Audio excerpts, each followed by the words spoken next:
بسم اللہ الرحمن الرحیم۔ السلام علیکم۔ وہ عراق کے ایک گاؤں میں اپنے ماں باپ کے ساتھ رہتے تھے۔ ایک دن رومیوں نے ان کے گاؤں پر حملہ کر دیا۔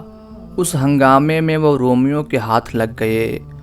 رومیوں نے انہیں اپنا غلام بنا لیا۔ لڑکپن سے جوانی تک غلام رہے۔ ایک مرتبہ بنو کلب کے کچھ تاجر اس علاقے میں آئے۔ ان تاجروں نے انہیں رومیوں سے خرید لیا اور اپنے ساتھ مکہ لے آئے۔ یہاں عبداللہ بن جدعان نے انہیں بنو کلب کے لوگوں سے خرید لیا۔ وہ ایک ہنرمند آدمی تھے۔ جب مکہ میں آئے تو پاس کچھ نہیں تھا۔ ایک روایت کے مطابق عبداللہ بن جدعان نے انہیں آزاد کر دیا تھا۔ اپنے ہنر کی وجہ سے وہ جلد ہی مالدار ہو گئے۔ انہی دنوں حضور نبی کریم صلی اللہ علیہ وآلہ وسلم نے لوگوں کو اسلام کا پیغام دیا۔ انہوں نے اس دعوت کے بارے میں سنا تو حضرت زید بن ارقم رضی اللہ تعالی عنہ کے مکان پر پہنچے۔ رسول اللہ صلی اللہ علیہ وآلہ وسلم اپنے چند جانثاروں کے ساتھ وہاں قیام پذیر تھے۔ انہوں نے خدمت میں حاضر ہو کر کلمہ شہادت پڑھا۔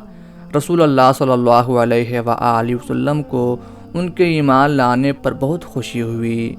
آپ صلی اللہ علیہ وآلہ وسلم فرمایا کرتے، صہیب روم کا پہلا پھل ہے۔ یہ صحابی حضرت صہیب رومی رضی اللہ تعالی عنہ تھے۔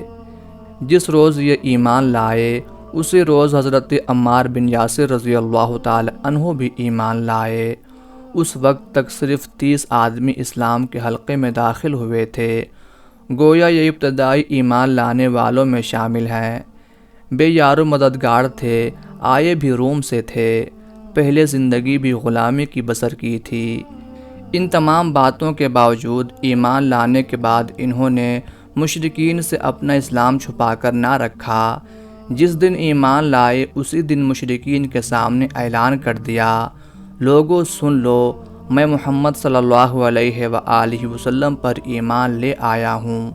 میں گواہی دیتا ہوں اللہ تعالیٰ کے سوا کوئی عبادت کے لائق نہیں، محمد صلی اللہ علیہ وآلہ وسلم اللہ کے رسول ہیں۔ بس پھر کیا تھا؟ مکہ کے مشرکین نے انہیں گھیر لیا، ان پر ٹوٹ پڑے، بری طرح مارا۔ پھر تو یہ ان کا روز کا معمول بن گیا۔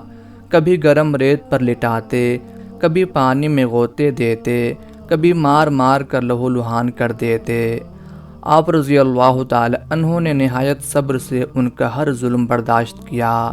ظلم و ستم ہوتے جب ایک مدت گزر گئی تو نبی کریم صلی اللہ علیہ وآلہ وسلم نے اپنے صحابہ کرام رضی اللہ عنہم اجمعین کو مدینہ منورہ کی طرف ہجرت کرنے کی اجازت دے دی۔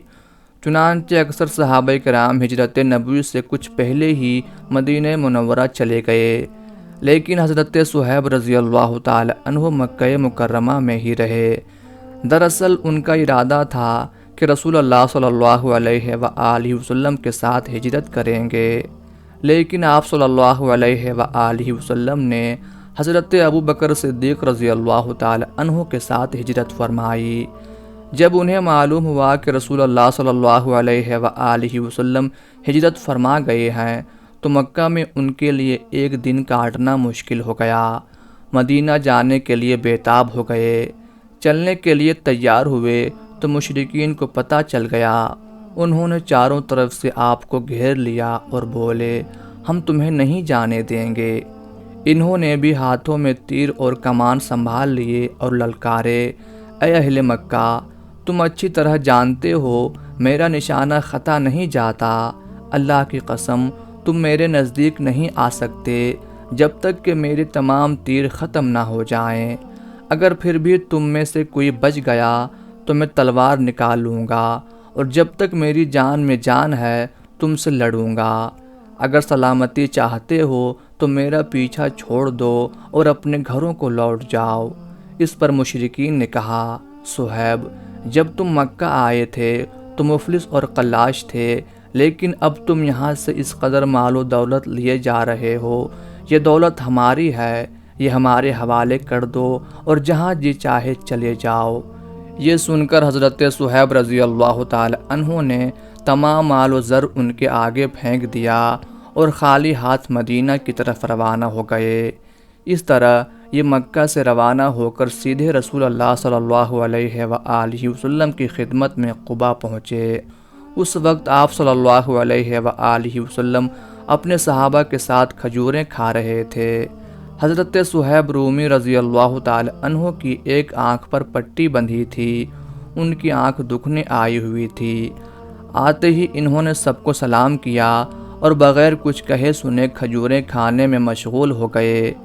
حضرت عمر رضی اللہ تعالی عنہ بھی اس موقع پر موجود تھے۔ انہوں نے حیران ہو کر کہا، یا رسول اللہ، آپ دیکھ رہے ہیں ان کی ایک آنکھ دکھ رہی ہے اور پھر بھی کھجوریں کھائے چلے جا رہے ہیں۔ آنکھوں کی تکلیف میں کھجور کھانا نقصان دہ ہے، اس لیے نبی کریم صلی اللہ علیہ وآلہ وسلم نے بھی ان سے مخاطب ہو کر فرمایا، صہیب، تمہاری آنکھ دکھنے آئی ہے اور کھجوریں کھا رہے ہو۔ اس پر انہوں نے کہا، یا رسول اللہ، میں اس آنکھ کی طرف سے کھا رہا ہوں جو اچھی ہے۔ ان کا جواب سن کر حضور نبی کریم صلی اللہ علیہ وآلہ وسلم ہنس پڑے، یہاں تک کہ آپ صلی اللہ علیہ وآلہ وسلم کے دانت مبارک نظر آنے لگے۔ کھجوروں سے فارغ ہو کر وہ حضرت ابوبکر صدیق رضی اللہ تعالی عنہ کی طرف مڑے اور بولے، آپ خود تو رسول اللہ صلی اللہ علیہ وآلہ وسلم کے ساتھ آ گئے اور مجھے ساتھ نہ لیا۔ یہ کہہ کر انہوں نے نبی کریم صلی اللہ علیہ وآلہ وسلم سے عرض کیا، یا رسول اللہ، میرے ماں باپ آپ پر قربان، آپ نے بھی اس عاجز کا خیال نہ فرمایا۔ میں مکہ میں اکیلا رہ گیا، قریش مجھ پر چڑھ دوڑے، میں نے اپنا تمام مال و اسباب انہیں دے کر بڑی مشکل سے اپنی جان چھڑائی۔ رسول اللہ صلی اللہ علیہ وآلہ وسلم ان کی بات سن کر مسکرائے اور فرمایا، ابو یحییٰ، تم نے بہت نفع بخش تجارت کی، ابو یحییٰ، تم نے بہت نفع بخش تجارت کی۔ ساتھ ہی رسول اللہ صلی اللہ علیہ وآلہ وسلم نے یہ آیت تلاوت فرمائی، یعنی لوگوں میں بعض ایسے بھی ہیں جو اپنی جانیں اللہ کی رضا کے لیے بیچ دیتے ہیں اور اللہ اپنے بندوں پر بڑا مہربان ہے۔ ایک روایت کے مطابق آپ صلی اللہ علیہ وآلہ وسلم نے انہیں دیکھتے ہی یہ فرمایا تھا، صہیب نے تجارت میں بہت نفع کمایا، صہیب نے تجارت میں بہت نفع کمایا، یعنی اللہ تعالیٰ نے بذریعہ وحی آپ صلی اللہ علیہ وآلہ وسلم کو اس واقعہ کی اطلاع دے دی تھی۔ مدینہ میں تشریف لانے کے بعد نبی کریم صلی اللہ علیہ وآلہ وسلم نے جب مہاجرین اور انصار میں بھائی چارہ کرایا تو حضرت صہیب رضی اللہ تعالی عنہ کو اپنے صحابی حضرت ابو سعید حارث رضی اللہ تعالی عنہ کا بھائی بنایا۔ غزوات کا سلسلہ شروع ہوا تو حضرت صہیب رضی اللہ تعالی عنہ غزوہ بدر سے لے کر غزوہ تبوک تک تمام لڑائیوں میں شریک رہے۔ انہیں تلوار بازی اور تیر اندازی میں زبردست مہارت تھی۔ ہر لڑائی میں انہوں نے اپنی مہارت دکھائی اور دشمنوں کو تگنی کا ناچ نچایا۔ اگر کسی ایسے دشمن سے سامنا ہو جاتا جو سر سے پیر تک زرہ پوش ہوتا تو یہ تاک کر اس کی آنکھ میں تیر مارتے اور وہ الٹ کر پیچھے جا گرتا۔ ایک بار رسول اللہ صلی اللہ علیہ وآلہ وسلم نے ان کے بارے میں ارشاد فرمایا، صہیب اچھے بندے ہیں، اگر وہ اللہ کا خوف نہ کرتے تب بھی گناہ نہ کرتے۔ ایک مرتبہ حضرت صہیب، حضرت سلمان فارسی اور حضرت بلال رضی اللہ تعالی عنہم کسی جگہ اکٹھے بیٹھے تھے۔ حضرت ابو سفیان رضی اللہ تعالی عنہ ادھر سے گزرے، یہ اس وقت تک اسلام نہیں لائے تھے۔ تینوں نے انہیں دیکھ کر کہا، اللہ کی تلوار نے ابھی تک اس دشمن خدا کا سر قلم نہیں کیا۔ حضرت ابوبکر صدیق رضی اللہ تعالی عنہ بھی کہیں نزدیک ہی تھے۔ انہوں نے یہ سن کر فرمایا، یہ شخص قریش کا سردار ہے، اس لیے ایسے الفاظ منہ سے نہ نکالو۔ اس کے بعد انہوں نے حضور نبی کریم صلی اللہ علیہ وآلہ وسلم کی خدمت میں حاضر ہو کر یہ واقعہ سنایا۔ واقعہ سن کر آپ صلی اللہ علیہ وآلہ وسلم نے فرمایا، اے ابو بکر، تمہارے ٹوکنے پر شاید یہ تینوں برا مان گئے ہوں، انہیں ناراض کرنا گویا اللہ کو ناراض کرنا ہے۔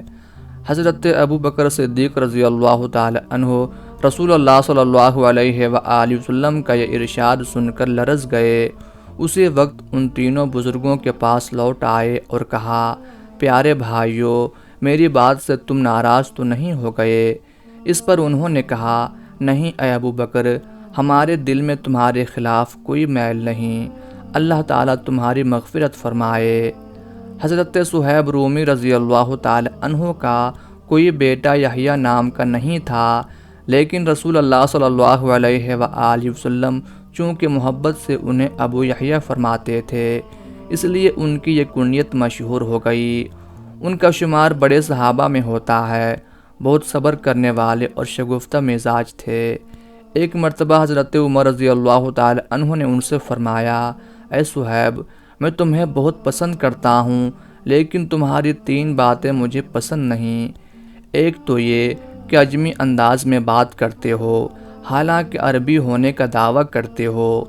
دوسری یہ کہ تم اپنا مال بہت بے دردی سے خرچ کرتے ہو۔ تیسری یہ کہ تم نے اپنی کنیت ایک پیغمبر کے نام پر رکھی ہے، حالانکہ یحییٰ نام کی تمہاری کوئی اولاد نہیں۔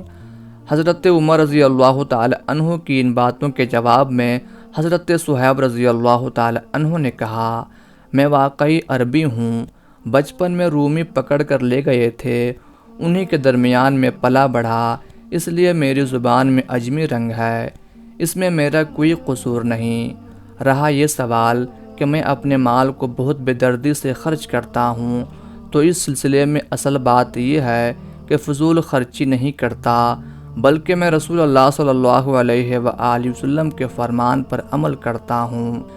رسول اللہ صلی اللہ علیہ وآلہ وسلم نے ارشاد فرمایا، تم میں سے بہترین آدمی وہ ہے جو لوگوں کو کھانا کھلائے اور سلام کا جواب دے۔ اب رہی کنیت، تو یہ میں نے خود اختیار نہیں کی، بلکہ اللہ کے رسول صلی اللہ علیہ وآلہ وسلم نے عطا فرمائی تھی۔